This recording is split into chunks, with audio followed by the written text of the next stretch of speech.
Good morning, friends. Welcome back to the Say What podcast. My name is Hanna, and on this podcast, we talk about purity culture, marriage, relationships, sex, all the fun things, all the girly things here at the podcast. And I did want to tell you that I am on YouTube. So if you're listening to this as a podcast, hello, welcome. You can get to hear my lovely voice. But if you just want to hang out, feel more personable, see my reaction to things, you should watch on YouTube. I love YouTube. I work from home by myself during the day when my child is at preschool. And so it's so nice to be able to watch a podcast because then I feel like someone's hanging out with me and I'm not alone. And it's just a really fun time. So I love to watch my podcast. So you can subscribe to my YouTube. Occasionally I will also add in a vlog here and there, like what's happening or happening in my life, or a very specific type of vlog. If you're trying to get into sourdough, I have a sourdough vlog. Rest in peace to my sourdough. Since being pregnant with these twin boys, I have not been doing sourdough, which is very sad. And one day I will make it again. One day. But who can say when that day is going to be? I really don't know. But one day I'll make it again. And I'm very excited for that day. But I've got sourdough vlogs. I've got specific blogs about painful sex and dilators and my story with vaginismus. So it's just, we got a lot going on here. It's a really fun time, and I would just love it if you would subscribe to my YouTube. So there's that little plug for you. But let's see, what life updates do we have? You guys, Taylor Swift is engaged. I know that this is last week's news, 100% last week's news. I recorded the podcast, and then an hour and a half later, she got engaged. And I was like, why could you have not done this an hour and a half ago when I was recording my podcast? That would have been great.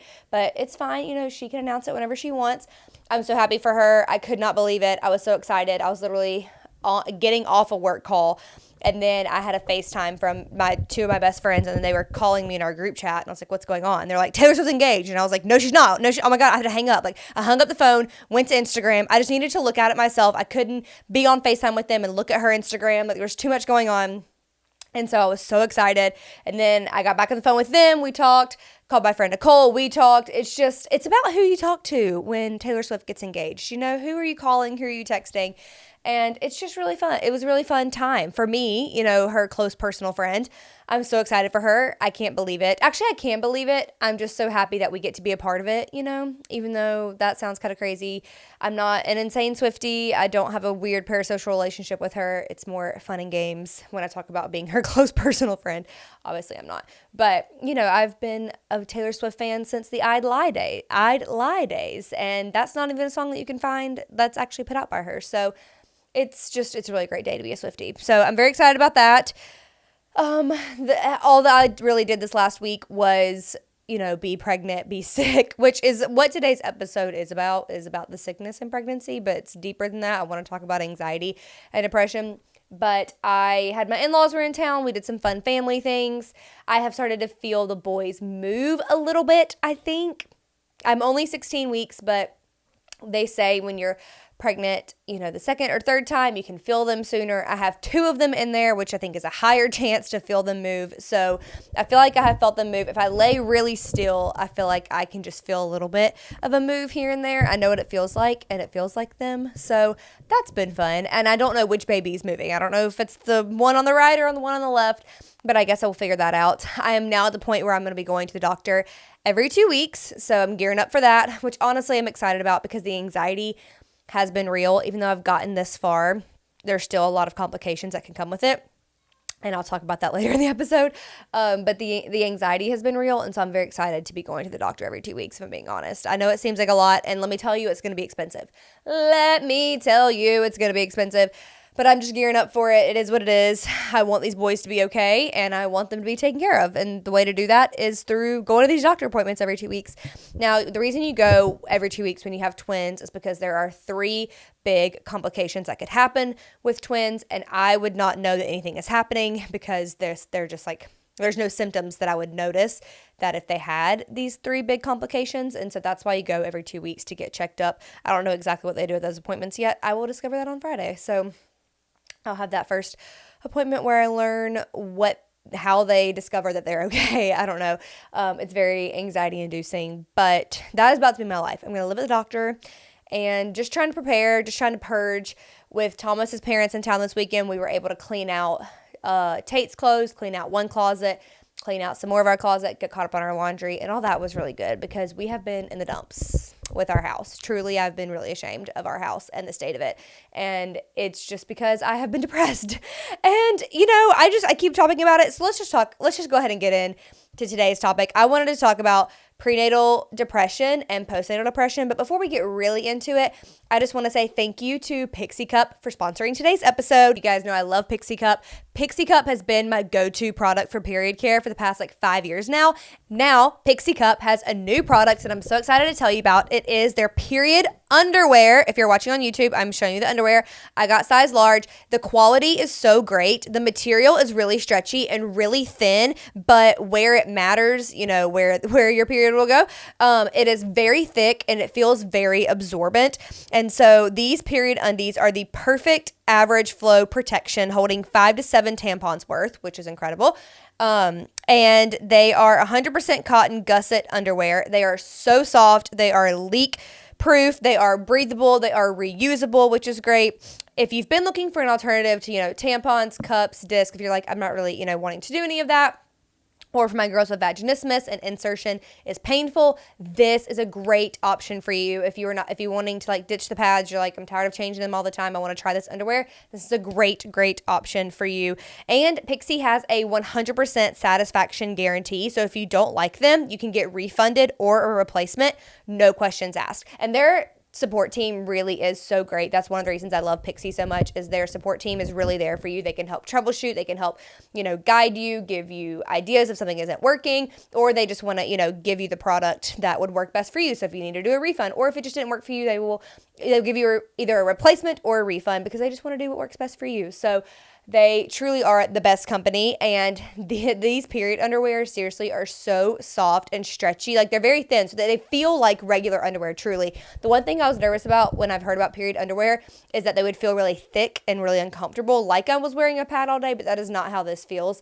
They are so thin, so comfortable. I feel like that you wouldn't even be able to see them under pants. Seriously, I am so excited to try these. Obviously, I'm pregnant, so I have not had a period to try these with. However, when I get my period back, whenever that happens postpartum, I will definitely be trying these out. I think the way I see them is probably using them at night for me, because right now I sleep with a pad at night and my cup during the day, and I definitely think I will use these at night. So I'm super excited to try them, and you can try Pixie's period care products today and their new underwear by clicking the link in the episode notes, and you can get 15% off with code SAYWHAT. So thank you so much, Pixie, for sponsoring today's episode. Well, let's talk about the prenatal depression and postnatal depression. I know that I've talked about this before on my podcast, because when I was pregnant with Tate, I experienced prenatal depression. And obviously this is another pregnancy that I'm experiencing it. And so I just wanted to talk about that today. You hear so much, well, at least I feel like I hear so much about postpartum depression. And even then, it doesn't feel like it's talked about enough. But I never really heard of prenatal depression until I was experiencing it. And so some women have really great pregnancies. They don't have a lot of symptoms. They feel really great. Maybe the no symptoms, though, is causing them anxiety. But some women just they feel really good. They've never felt better. They've never felt more beautiful. Pregnancy really brings out so much in them.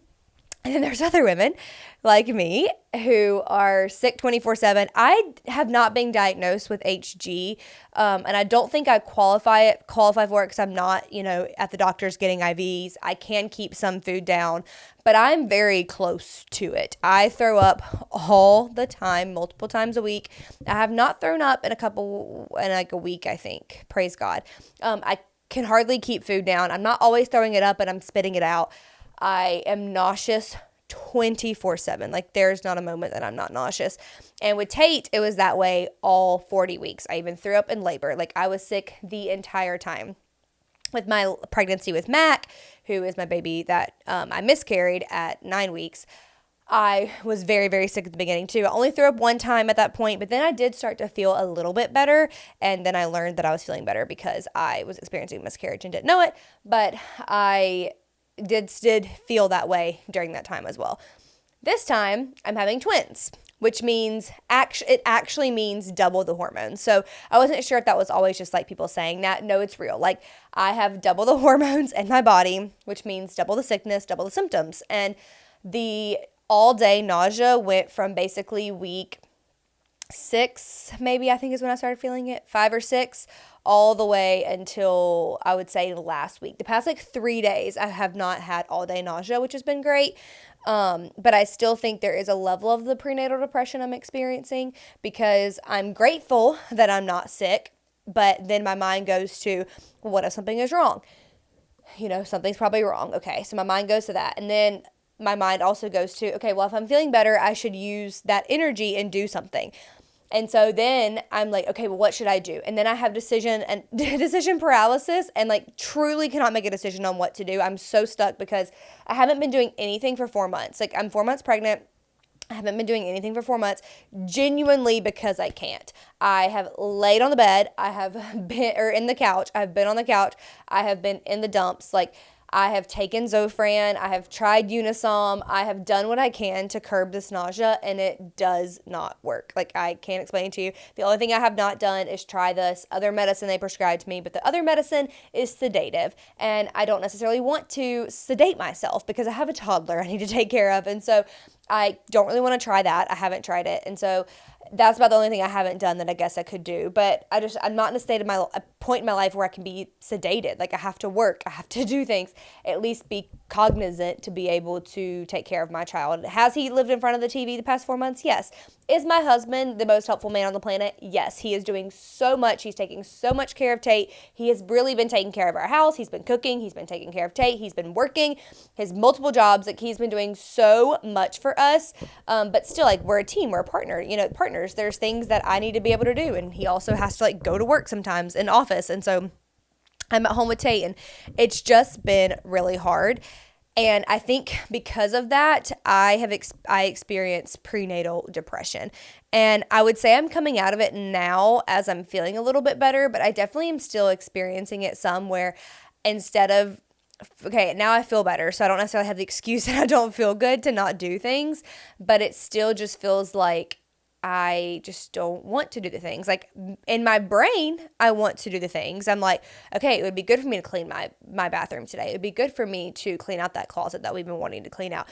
It would be good for me to take my dog on a walk. But then when it actually comes down to it, I struggle sometimes to get off the couch. And it's not that way every day, which is why I do think I'm coming out of it, because there was a day last week where I felt good and I worked for 4.5 hours. I did 3 loads of laundry. I played with my son. Like, I'm actually doing things, which is helpful to my brain, because during this time of not being able to do anything, I have been having really difficult, like, mental health days. I have felt like I was lazy. I have been telling myself that, I'm growing these 2 hearts, these 4 legs, these 4 arms, these, 2 personalities, these 4 eyes. Like, I am doing so much to grow these boys, and I, could do nothing all day, but I'm still doing so much at the same time.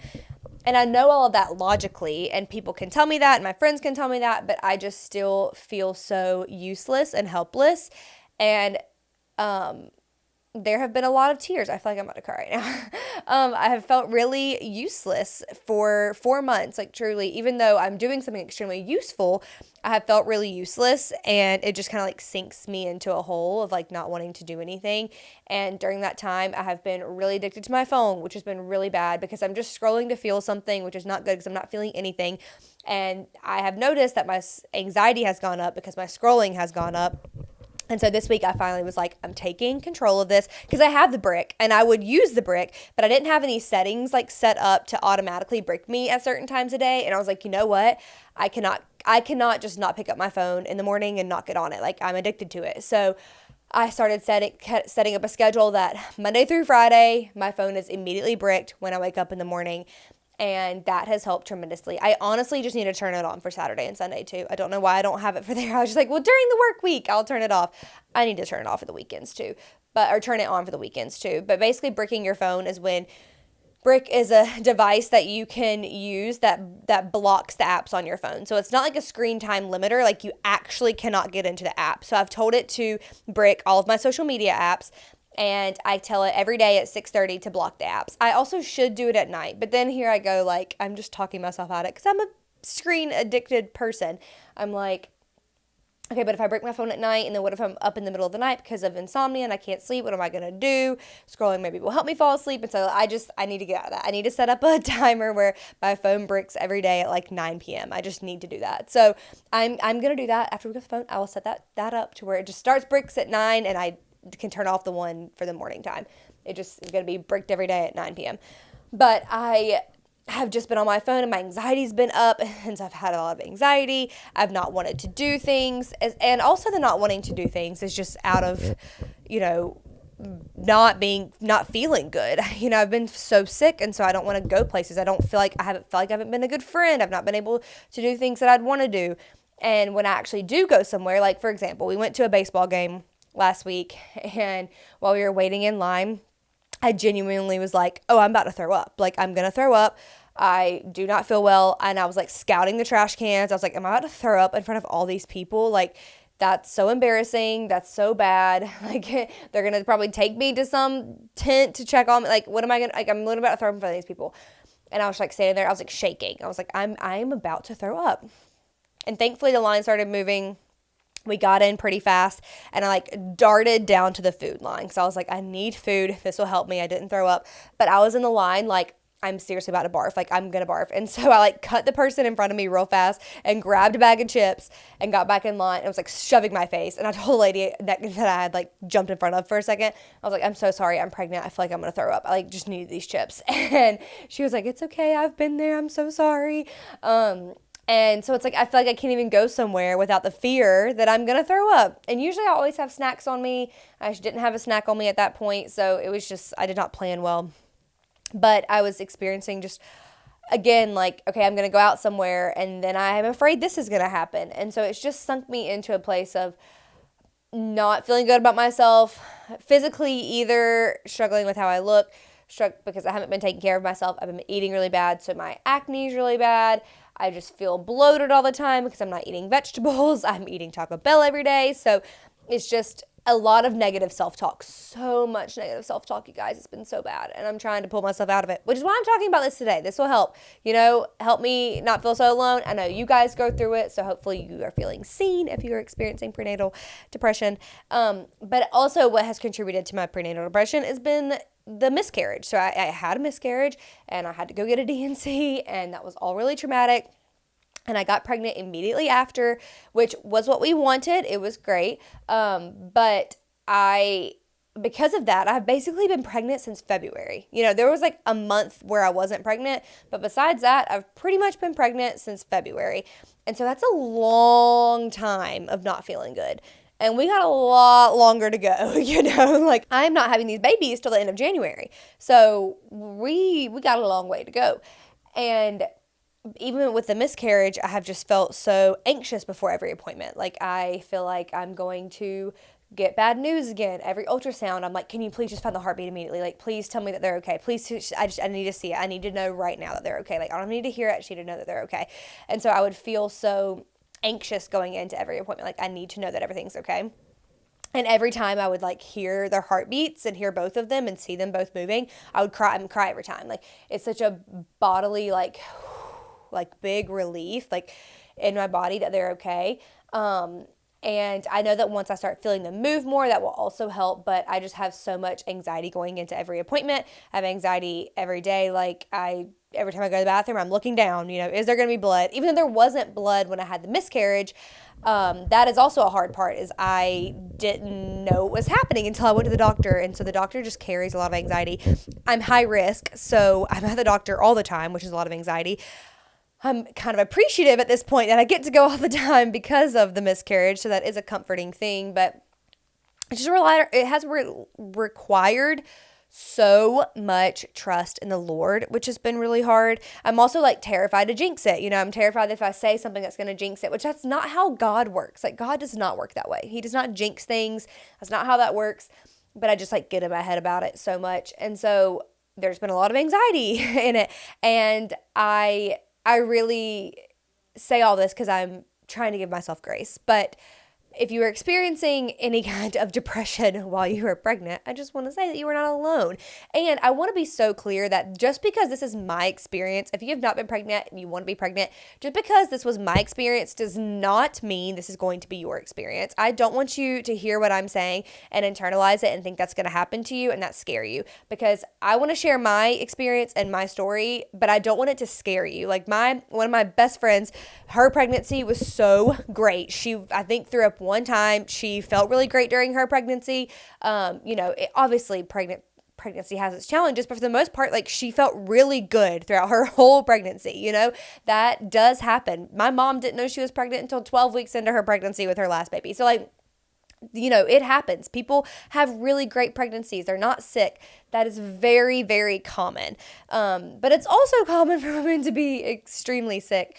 And that is just the cards that I've been dealt. And it's really, really hard on my body. It's made me question, can we ever do this again? Well, now that we're having twins, how could we have 4 children? Where are they all going to go? So, that's probably not going to happen. But, I am grateful that since this is my 3rd pregnancy now, I am at least getting 2 kids out of it this time, so I'm not gonna have to try for a 3rd.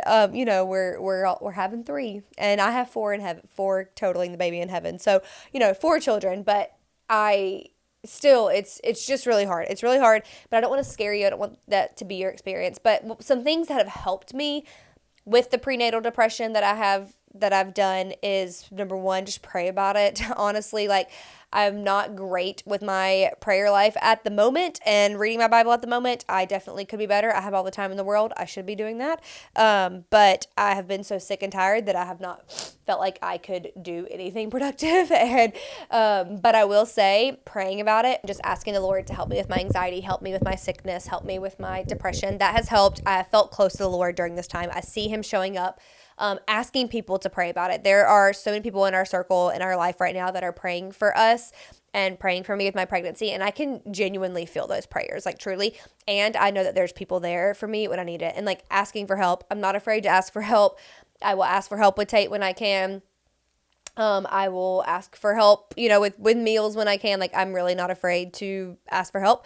And so asking for help has been a really big thing that has been really helpful for me during this time.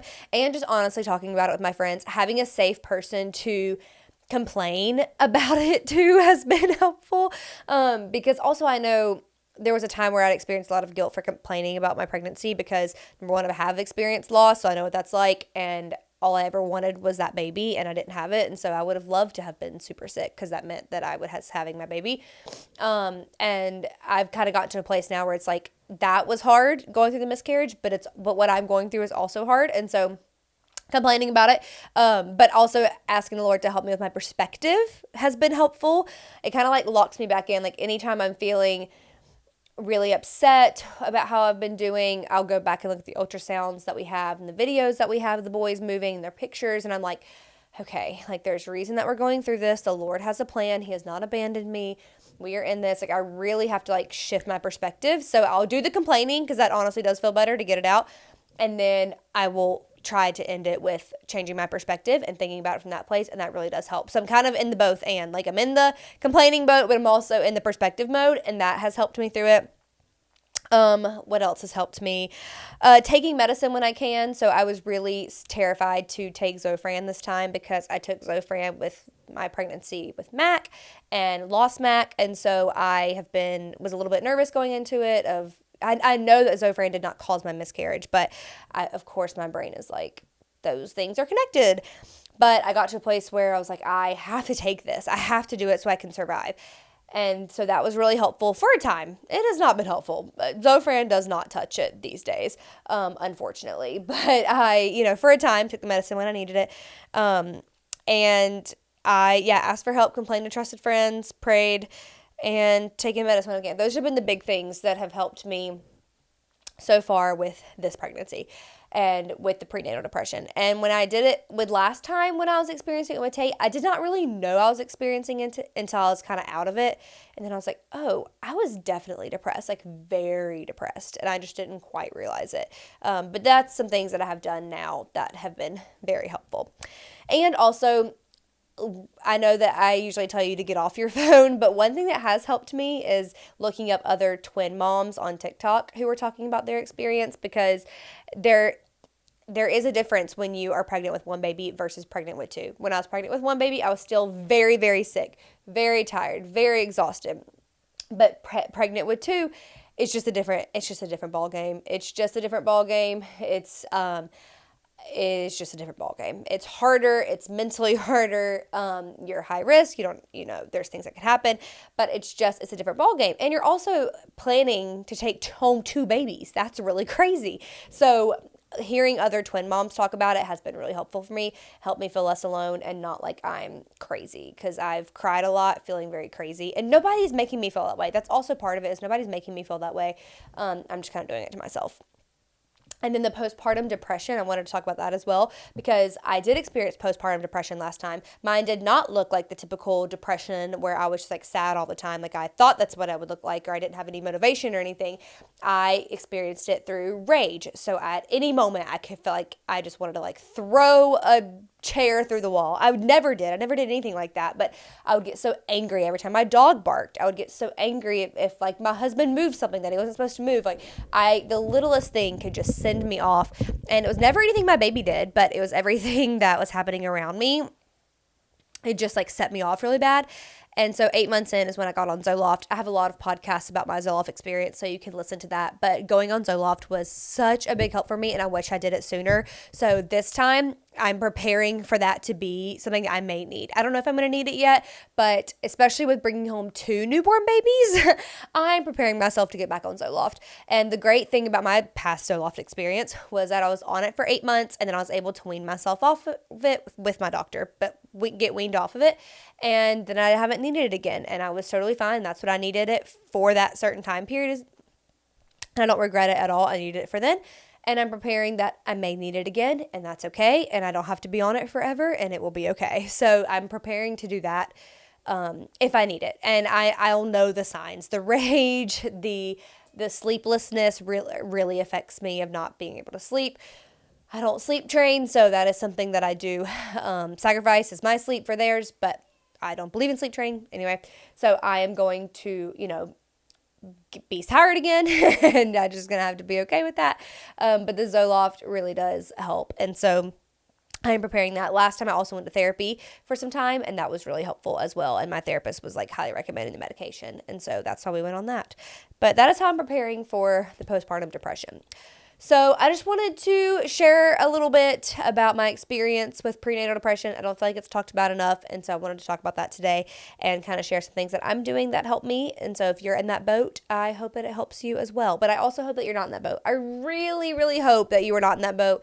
I really hope you're not in the boat of postpartum depression. But if you are, I see you and I am with you, and I hope this is helpful for you. So that is all I have time for today, friends. But thank you so much for hanging out with me, and we will talk soon. Bye.